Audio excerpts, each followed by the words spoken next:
നമസ്കാരം. ജ്യോതിഷശ്രീയുടെ പുതിയൊരു അധ്യായത്തിലേക്ക് എല്ലാ പ്രേക്ഷകർക്കും സ്വാഗതം. ഹരേ കൃഷ്ണ കൃഷ്ണ കൃഷ്ണ ഹരേ ഹരേ, ഹരേ രാമ രാമ രാമ ഹരേ ഹരേ. നമ്മുടെ ജീവിതത്തിലേക്ക് ഐശ്വര്യവും സമ്പൽ സമൃദ്ധിയും നന്മയും നിറച്ചുകൊണ്ട് മറ്റൊരു വിഷുപുലരി കൂടി കടന്നു വരികയാണ്. അടുത്ത ബുധനാഴ്ചയാണ് വിഷു.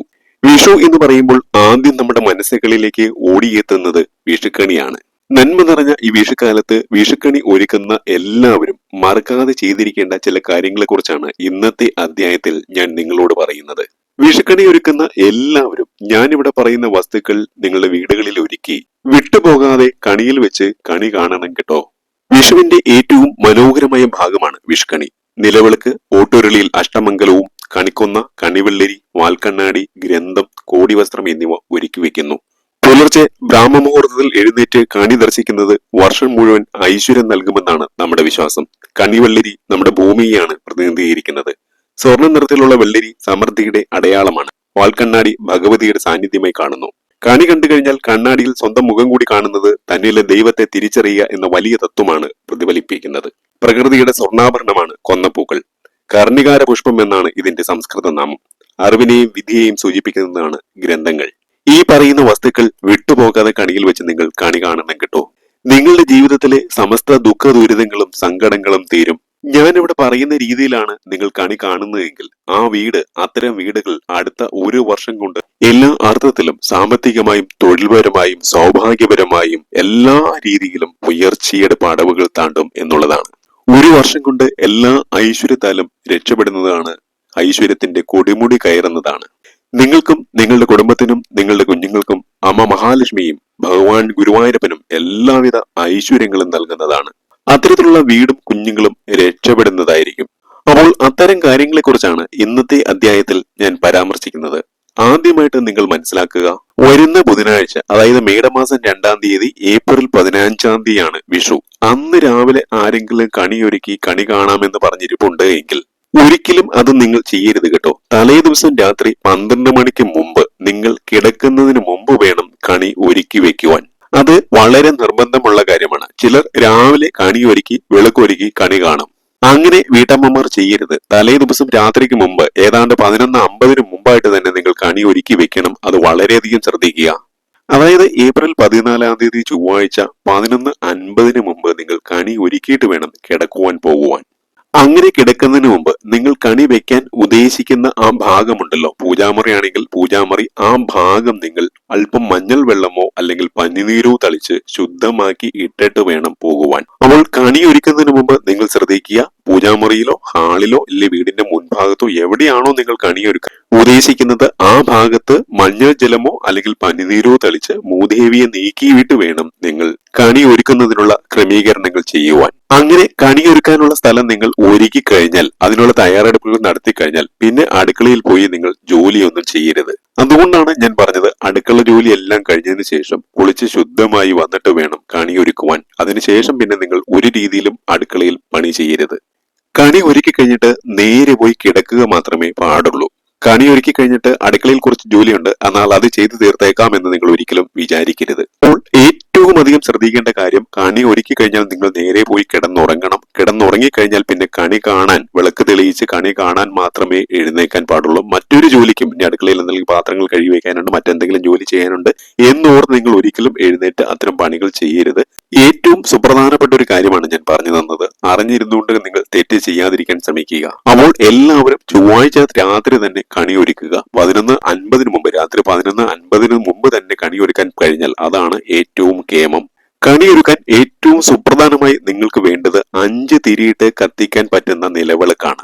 എല്ലാവരും വിഷു ദിവസം രാവിലെ കണി കാണുവാൻ കത്തിക്കേണ്ടത് 5 തിരിയിട്ട നിലവിളക്കാണ്. ഞാൻ ഈ പറഞ്ഞ കാര്യം വളരെയധികം ശ്രദ്ധിക്കുക. രാവിലെ വിഷുവിന് നിങ്ങൾ കണി കാണാൻ പോകുമ്പോൾ 1 തിരിയിട്ടോ 2 തിരിയിട്ടോ നിലവിളക്ക് തെളിയിക്കരുത്. 5 തിരിയിട്ട നെയ്വിളക്കോ അല്ലെങ്കിൽ എള്ളെണ്ണ ഒഴിച്ച് തിരി നിങ്ങൾക്ക് തെളിയിക്കുകയോ ചെയ്യാം. അപ്പോൾ 5 തിരിയിട്ട ഭദ്രാദീപം തന്നെ നിങ്ങൾ തെളിയിക്കണം. അപ്പോൾ ചൊവ്വാഴ്ച പകൽ സമയത്ത് തന്നെ നിങ്ങൾ നിലവിളക്ക് തേച്ച് മിനുക്കി ശുദ്ധിയായി വെക്കുക. ഒന്നിലധികം വിളക്ക് വെക്കുവാൻ ആഗ്രഹിക്കുന്നവർക്ക് അങ്ങനെ ചെയ്യാം. പക്ഷെ അങ്ങനെ നിങ്ങൾ നിലവിളക്ക് തെളിയിക്കുമ്പോൾ അത് ഒറ്റ സംഖ്യ വരുവാനായിട്ട് പ്രത്യേകം ശ്രദ്ധിക്കണം. അതായത് എത്ര വിളക്ക് വീട്ടിൽ ഭഗവാന് മുന്നേ തെളിയിച്ചിട്ടുണ്ട് എന്ന് ചോദിച്ചാൽ അത് ഒറ്റ സംഖ്യയിൽ ഉള്ള നിലവിളക്കായിരിക്കണം. 1 ആകാം, അല്ലെങ്കിൽ 3 ആകാം, 5 ആകാം. ഇനി നിങ്ങളുടെ വീട്ടിൽ 2 വിളക്കേ ഉള്ളൂവെങ്കിൽ ആ 2 വിളക്ക് തെളിച്ചോളൂ. മൂന്നാമതൊരു സംഖ്യ ആ കൗണ്ട് തികയ്ക്കാനായിട്ട് നിങ്ങൾ ഒരു ചിരാത് ദീപം തെളിയിച്ച് വെക്കുക. അങ്ങനെ 3 ദീപമാക്കി അത് മാറ്റുക. 3 വിളക്കായി അത് മാറ്റുക. ആ ചിരാത് വെക്കുമ്പോൾ അത് 3 എന്ന സങ്കല്പത്തിലേക്ക് വന്നുകൊള്ളും. അപ്പോൾ ഒരു വിളക്കുള്ളവർ ആ ഒരു വിളക്ക് കത്തിക്കുക. ഒരു വിളക്ക് കത്തിക്കുന്നവർ നിർബന്ധമായും 5 തിരിയിട്ട് വേണം വിളക്ക് തെളിയിക്കുവാനായിട്ട്.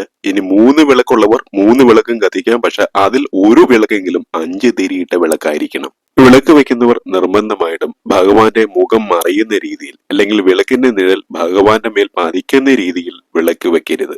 അങ്ങനെ വെക്കുന്നത് ഏറ്റവും ദോഷകരമായിട്ടുള്ള കാര്യമാണ്. അപ്പോൾ നിലവിളക്ക് തെളിയിക്കുന്നവർ ഈ കാര്യം പ്രത്യേകമായിട്ട് ശ്രദ്ധിക്കുക. ഇനി നിലവിളക്കിന്റെ വലതുഭാഗത്തായിട്ട് ഒരു കിണ്ടിയിൽ ജലം മനോഹരമായിട്ട് നിറച്ചു വെക്കുക. നിലവിളക്ക് വെക്കുന്നവർ കിണ്ടിയിൽ വെള്ളം വെച്ചില്ല എങ്കിൽ, ജലം വെച്ചില്ല എങ്കിൽ ആ കണി പരിപൂർണമാവുകയില്ല. അത് അപൂർണമാണ് എന്ന് പ്രത്യേകം മനസ്സിലാക്കുക. നിങ്ങൾ നിലവിളക്ക് തെളിയിക്കുന്നുവോ എങ്കിൽ ആ നിലവിളക്കിനോടൊപ്പം വലതുഭാഗത്തായിട്ട് കിണ്ടിയിൽ ജലവും വെച്ചിരിക്കണം. ഒന്നിലധികം നിലവിളക്ക് തെളിയിക്കുന്നവരായാലും 5 തിരിയിട്ട നിലവിളക്കിന് വലതുഭാഗത്തായിട്ട് കിണ്ടിയിൽ ഒരിടത്ത് മാത്രം ജലം വെച്ചാൽ മതി. നല്ല രീതിയിൽ സുഗന്ധമുഖരിതമാകണം ആ വിളക്ക് തെളിയിക്കുന്ന സ്ഥലം. ചന്ദനത്തിരി കത്തിക്കുക. നിലവിളക്ക് തെളിയിക്കുന്നതോടൊപ്പം തന്നെ ചന്ദനത്തിരിയും കുന്തിരിക്കവും അല്ലെങ്കിൽ കർപ്പൂരവും എല്ലാം കത്തിക്കുവാൻ ശ്രദ്ധിക്കുക. സുഗന്ധമുള്ളിടത്ത് മഹാലക്ഷ്മിയുണ്ട്, മഹാലക്ഷ്മി ഉള്ളിടത്ത് മഹാവിഷ്ണുവും എത്തും, സാക്ഷാൽ ഗുരുവായൂരപ്പൻ എത്തും. അത്തരം വീടുകൾ ധന്യമാകും എന്നുള്ളതാണ്. നിലവിളക്കില് ആവശ്യത്തിന് എണ്ണ എല്ലായ്പ്പോഴും ഒഴിച്ചു കൊടുക്കണം, അല്ലെങ്കിൽ നെയ്യ് ഒഴിച്ചു കൊടുക്കണം. നെയ്വിളക്കാണെങ്കിൽ നെയ്യ് ഒഴിച്ചു കൊടുക്കണം. നിലവിളക്കൊരിക്കലും കരിന്തിരി കത്താൻ ഇടവരരുത്. ഇതാണ് നിങ്ങൾ ഏറ്റവും അധികം ശ്രദ്ധിക്കേണ്ട ഏറ്റവും പ്രധാനപ്പെട്ട ഒന്നാമത്തെ കാര്യം. രണ്ടാമത്തേതും ഏറ്റവും അതിപ്രധാനപ്പെട്ടതുമായ കാര്യം ശ്രീകൃഷ്ണ വിഗ്രഹം അല്ലെങ്കിൽ ശ്രീകൃഷ്ണ ചിത്രമാണ്. ഏറ്റവും മനോഹരമായി തുടച്ചു വൃത്തിയായി ഭഗവാന്റെ വിഗ്രഹമോ ചിത്രമോ നിങ്ങൾ വെക്കുക. ആ ചിത്രത്തെ അല്ലെങ്കിൽ വിഗ്രഹത്തെ ഏറ്റവും മനോഹരമായി ഏറ്റവും ഭംഗിയാക്കി മഞ്ഞ പൂക്കൾ കൊണ്ട് അലങ്കരിക്കുക.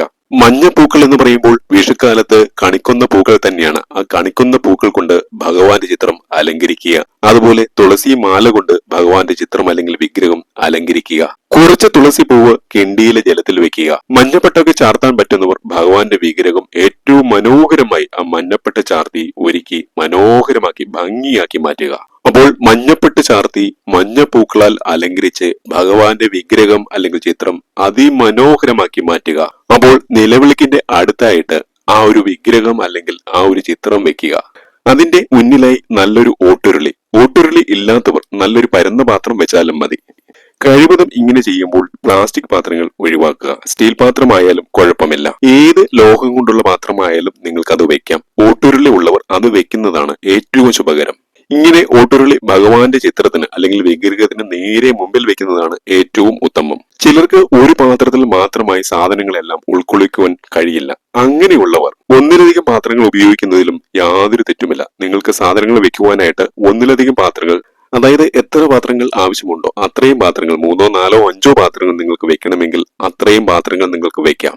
അപ്പോൾ വലിയ ഒറ്റ പാത്രം, ഒറ്റ ഓട്ടുരുളി ഉള്ളവർക്ക് അത് വെക്കാം. അത് കഴിയാത്തവർക്ക് ഒന്നിലധികം പാത്രങ്ങൾ വെക്കാം. അതിന് കുഴപ്പമില്ല. പ്രധാനമായിട്ടും നമ്മൾ വെക്കുന്ന ആ വലിയ പാത്രത്തിൽ, ആ വലിയ ഓട്ടുരുളിയിൽ അത് നിറയെ ധാന്യങ്ങൾ വെക്കണമെന്നാണ് പറയുന്നത്. ധാന്യങ്ങൾ എന്ന് പറഞ്ഞാൽ ആ ഓട്ടുരുളി സമർത്ഥമായിട്ട് വെക്കണം, അത് നിറയെ വെക്കണം എന്നുള്ളതാണ്. അതായത് ഈ ഓട്ടുരുളിയിൽ അല്ലെങ്കിൽ ആ വലിയ പാത്രത്തിൽ അരി നിറച്ചു വെക്കുന്നതാണ് ഏറ്റവും ഉത്തമമായിട്ടുള്ള കാര്യം. അപ്പോൾ ആ ഓട്ടുരുളി നിറയെ അരി നിറച്ചു വെക്കുക. അതിന് മുകളിലായിട്ട് വളരെ മനോഹരമായി, വളരെ ഐശ്വര്യപൂർണമായി ചൈതന്യം തുളുമ്പുന്ന ഏറ്റവും നല്ല ഒരു കണി വെള്ളരി വെക്കുക. ഈ കണി വെള്ളരിയും ഈ ധാന്യവും, അതായത് ഈ അരിയും ചേരുന്നതാണ് നിങ്ങളുടെ കണിയുടെ ഐശ്വര്യത്തിന്റെ സമൃദ്ധിയുടെ ഏറ്റവും വലിയ ലക്ഷണം. അപ്പോൾ അരിയുടെ മുകളിൽ വളരെ മനോഹരമായി കണിവെള്ളരി വെക്കുക. ചക്ക, മാങ്ങ, ഓറഞ്ച്, ആപ്പിൾ, പേരയ്ക്ക, പൈനാപ്പിൾ ഇങ്ങനെയുള്ള എന്ത് ഫലവർഗ്ഗങ്ങൾ വേണമെങ്കിലും നിങ്ങൾക്ക് അവിടെ വെക്കാം. അപ്പോൾ ഇങ്ങനെ മനോഹരമായി ആ ധാന്യം കാണുന്ന രീതിയിൽ, ആ അരിമണികൾ കാണുന്ന രീതിയിൽ നിങ്ങൾക്ക് മനോഹരമായി അതിന്റെ ചുറ്റും അതിന്റെ പുറത്തുമൊക്കെ ഇങ്ങനെ പഴവർഗ്ഗങ്ങൾ നിങ്ങൾക്ക് വെക്കാം. വീഡിയോയിൽ വളരെ മനോഹരമായി നിങ്ങൾ വെക്കേണ്ട സാധനങ്ങളൊക്കെ കാണിച്ചിട്ടുണ്ട്. വളരെ കൃത്യമായിട്ട് തന്നെ നോക്കി മനസ്സിലാക്കുക. എല്ലാം മനോഹരമായി കാണുന്ന രീതിയിൽ വേണം വെക്കുവാൻ. കണിക്കൊന്ന പൂക്കൾ അവിടെയും ഇവിടെയൊക്കെ ആയിട്ട് വിതറുന്നതിലും കുഴപ്പമില്ല. ഒരു നാളികേരം അല്ലെങ്കിൽ കരിക്ക് അത് നല്ല മനോഹരമായി എടുത്ത് ഉടച്ച് വൃത്തിയായിട്ട് ആ തേങ്ങ ഉടച്ച് 2 മുറികളായിട്ട് നിങ്ങൾക്ക് വെക്കാവുന്നതാണ്. ചിലര് തേങ്ങ ഉടച്ച് വെക്കാറില്ല. തേങ്ങ ഉടച്ച് വെക്കാത്തവര് ശ്രദ്ധിക്കേണ്ട ഒരു കാര്യം, നിങ്ങൾ കണി കാണുന്ന സമയത്തെങ്കിലും അത് ഉടച്ച് 2 മുറികളായിട്ട് അതിന്റെ വെളുത്ത ഭാഗം പുറമേ കാണുന്ന രീതിയിൽ വെക്കണം എന്നുള്ളത് പ്രത്യേകം ശ്രദ്ധിക്കണം. ഉടച്ചു വെക്കുന്നതാണ് എന്റെ ഏറ്റവും ശരിയായിട്ടുള്ള രീതി. ചിലർ അങ്ങനെ ചെയ്യാറില്ല. അങ്ങനെ ചെയ്യാത്തവർ ഈ പ്രാവശ്യമെങ്കിലും അങ്ങനെ ചെയ്യണം എന്നുള്ളതാണ്. ചിലർക്ക് ഒരു ധാരണയുണ്ട് നാളികേരം ഉടച്ചു വെക്കുന്നത് ദോഷമാണെന്ന്. അങ്ങനെ ഒരു ദോഷവുമല്ല, അത് ഉടച്ചു വെക്കുന്നതാണ്, ആ വെളുത്ത ഭാഗം പുറമേ കാണുന്നതാണ് ഏറ്റവും നല്ല രീതിയിൽ കണി കാണുന്ന രീതി. അതോടൊപ്പം ഒരു കോടി വസ്ത്രം അല്ലെങ്കിൽ ഒരു ശുഭവസ്ത്രം അല്ലെങ്കിൽ ഒരു പട്ടുവസ്ത്രം മടക്കി മനോഹരമായി ആ കണിക്കൊപ്പം വെക്കാം. അങ്ങനെ വെക്കുന്ന ആ ശുഭവസ്ത്രത്തിന് അല്ലെങ്കിൽ കോടി വസ്ത്രത്തിന് അല്ലെങ്കിൽ പട്ടുവസ്ത്രത്തിന് മുകളിലായിട്ട് ഒരു വാൽക്കണ്ണാടി വെക്കുക. ഇനി വാൽക്കണ്ണാടി ഇല്ലാത്തവർ നിങ്ങളുടെ വീട്ടിലെ വട്ടത്തിലുള്ള കണ്ണാടി വെച്ചാലും മതി. എല്ലാവരുടെയും വീട്ടിൽ വാൽക്കണ്ണാടി ഉണ്ടാവണമെന്ന് നിർബന്ധമില്ല. അപ്പോൾ നിങ്ങളുടെ വീട്ടിൽ ഏതാണോ ഉള്ളത് അത് നിങ്ങൾക്ക് വെക്കാവുന്നതാണ്. പക്ഷെ കണ്ണാടി എന്നുള്ള ആ സങ്കല്പമുണ്ടല്ലോ, അത് തീർച്ചയായിട്ടും അവിടെ നിങ്ങൾ വെച്ചിരിക്കണം. അപ്പോൾ ചൊവ്വാഴ്ച തന്നെ നിങ്ങൾ ഒരു കണ്ണാടി വൃത്തിയായി തുടച്ച് എടുത്ത് വെച്ചിരിക്കണം.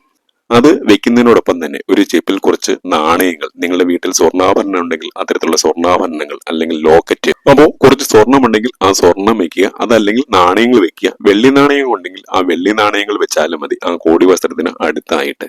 അപ്പോൾ കോടി വസ്ത്രം വെക്കുന്നു, ആ കോടി വസ്ത്രത്തിന് മുകളിൽ വാൽക്കണ്ണാടി അല്ലെങ്കിൽ കണ്ണാടി വെക്കുന്നു, അതിനോടൊപ്പം കുറച്ച് നാണയങ്ങൾ, ഒരു ചെപ്പിൽ കുറച്ച് നാണയങ്ങൾ അല്ലെങ്കിൽ സ്വർണ്ണാഭരണങ്ങൾ വെക്കുന്നു. അതുപോലെ രണ്ട് കാര്യങ്ങൾ കൂടി വെക്കുവാൻ വീട്ടമ്മമാർ ശ്രദ്ധിക്കണം. സ്ത്രീകൾ, നിങ്ങൾ അണിയുന്ന ആ കുങ്കുമച്ചെപ്പ് ഉണ്ടല്ലോ, ആ കുങ്കുമച്ചെപ്പിൽ കുറച്ച് കുങ്കുമം, കുറച്ച് സിന്ദൂരം ഇട്ട് വെക്കണം. അപ്പോൾ പൊട്ടാത്ത ഉടയാത്ത ഒരു കുങ്കുമച്ചെപ്പ്, അതിനോടൊപ്പം തന്നെ ഒരു കൺമഷിക്കൂട്, ഇത് രണ്ടും നിങ്ങൾ പ്രത്യേകമായിട്ട് സ്ത്രീകൾ അവിടെ വെച്ചിരിക്കണം. വിഷുക്കണിയിൽ ഇത് രണ്ടും ഏത് വീടുകളിൽ വെക്കുന്നോ ആ വീടുകളിലെ സ്ത്രീകൾക്കായിരിക്കും അതിന്റെ ഏറ്റവും കൂടുതൽ ഗുണങ്ങൾ, ഏറ്റവും കൂടുതൽ ഐശ്വര്യങ്ങൾ ലഭിക്കുന്നത്. അപ്പോൾ വിട്ടുപോകരുത്, ഒരു നല്ല കൺമഷിക്കൂട്, ഒരു നല്ല കുങ്കുമച്ചെപ്പ്, ഇത് രണ്ടും നിങ്ങൾ വെക്കുക. ഇനി ഇങ്ങനെ കണി വെക്കുമ്പോൾ നിങ്ങൾ ദേവീ ചിത്രങ്ങൾ വെക്കുന്നുണ്ടെങ്കിൽ ഒരു വെറ്റിലയിൽ കുറച്ച് കുങ്കുമം തട്ടിയിട്ട് ആ ദേവീ ചിത്രത്തിന് മുന്നിൽ ഈ വെറ്റിലയും കുങ്കുമവും വെച്ച് നന്നായി തൊഴുത് പ്രാർത്ഥിക്കണേ. അതുപോലെ കൈനീട്ടം കൊടുക്കാനൊക്കെ ആഗ്രഹമുള്ളവർ വെറ്റിലയും അടയ്ക്കയും 1 രൂപ കോയിനും വെക്കാം. അതല്ല ഭഗവാന് സമർപ്പിക്കാനായിട്ടാണെങ്കിലും നിങ്ങൾക്ക് വെറ്റിലയും അടയ്ക്കയും നാണയവും വെക്കാവുന്നതാണ്. അതുപോലെ തന്നെ ഏറ്റവും പ്രധാനപ്പെട്ടതാണ് ഗ്രന്ഥങ്ങൾ. ഗ്രന്ഥങ്ങൾ നിങ്ങൾ നിർബന്ധമായിട്ടും വെക്കണം. ഈ ഊട്ടുരുളിയും കോടി വസ്ത്രവും അല്ലാതെ ഗ്രന്ഥങ്ങൾ കൂടി വെച്ചാലേ കണി പൂർണ്ണമാകുകയുള്ളൂ. ഒരു പീഠത്തിലോ അല്ലെങ്കിൽ ആ കണി ഒരുക്കുന്ന തട്ടത്തിലോ ആയിട്ട് ഈ ഗ്രന്ഥങ്ങൾ നിങ്ങൾ വെക്കുക. നിങ്ങളുടെ വീട്ടിൽ രാമായണവും മഹാഭാരതവും ദേവി മഹാത്മ്യവും നാരായണീയും ഒക്കെ ഉണ്ടാകുമല്ലോ, അത് നിങ്ങൾ വെക്കുക.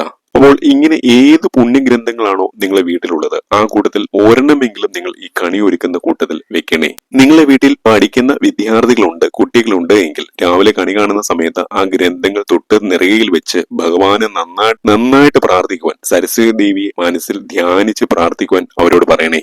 ഇങ്ങനെ ചെയ്യുന്ന കുട്ടികൾക്ക് ജീവിതത്തിൽ എല്ലാ രീതിയിലുള്ള വിജയങ്ങളും, പരീക്ഷകളിൽ വിജയം, പഠനത്തിൽ വളരെയധികം പുരോഗതി എല്ലാം ഉണ്ടായി നല്ല കുട്ടികളായി അവർ മാറും. ഇനി നിങ്ങൾക്ക് കുറച്ച് നെല്ല് വാങ്ങുവാൻ കഴിയുമെങ്കിൽ, അല്ലെങ്കിൽ നിങ്ങളുടെ വീട്ടിൽ നെല്ല് ഉള്ളവരാണെങ്കിൽ ഒരു ചെറിയ പറയിൽ നെല്ല് നിറച്ചു വെക്കുക. വലിയ പറയല്ല ഉദ്ദേശിക്കുന്നത്, ചെറിയ പറ മതി. അതല്ല എങ്കിൽ ഒരു സ്റ്റീൽ ഗ്ലാസ്സിൽ നിങ്ങൾക്ക് നെല്ല് നിറച്ചു വെക്കാം. അപ്പോൾ നെല്ല് ഒരു ഗ്ലാസ്സിൽ വെച്ചാലും അല്ലെങ്കിൽ ഒരു ചെറിയ പറയിൽ നിറച്ചു വെച്ചാലും അത് ആ കണിയിൽ വെക്കുന്നത് ഏറ്റവും ശുഭകരമായ, ഏറ്റവും കൂടുതൽ ഐശ്വര്യവും സമ്പൽ സമൃദ്ധിയും നമുക്ക് ഉണ്ടാകുന്ന ഒരു കാര്യമാണ്. അപ്പോൾ വീട്ടിൽ പറയില്ലാത്തവർ ചെറിയ ഗ്ലാസ്സിൽ നെല്ല് നിറച്ചു വെക്കാൻ ശ്രദ്ധിക്കുക. അതുപോലെ തന്നെ ഒരു ഇലച്ചാന്തിൽ കുറച്ച് ചന്ദനം നിങ്ങൾ വെക്കണം. രാവിലെ മനോഹരമായി കണിയൊക്കെ കണ്ടതിന് ശേഷം കൈനീട്ടമൊക്കെ കൊടുത്തതിന് ശേഷം ആ ഇലച്ചാന്തിലെ ചന്ദനം നന്നായിട്ട് ചാലിച്ച് നിറയിൽ ഒരു കുറിയായിട്ട് തൊട്ടു കൊടുക്കണം. വീട്ടിലെ അമ്മ അല്ലെങ്കിൽ ഗൃഹനാഥ അല്ലെങ്കിൽ ഗൃഹനാഥൻ, മുത്തച്ഛൻ, മുത്തശ്ശി ഇവരൊക്കെ കുഞ്ഞുങ്ങൾക്ക് ഇങ്ങനെ ആ ചന്ദനക്കുറി തൊട്ടു കൊടുക്കുന്നത് ഏറ്റവും ഐശ്വര്യകരമായ കാര്യമാണ്.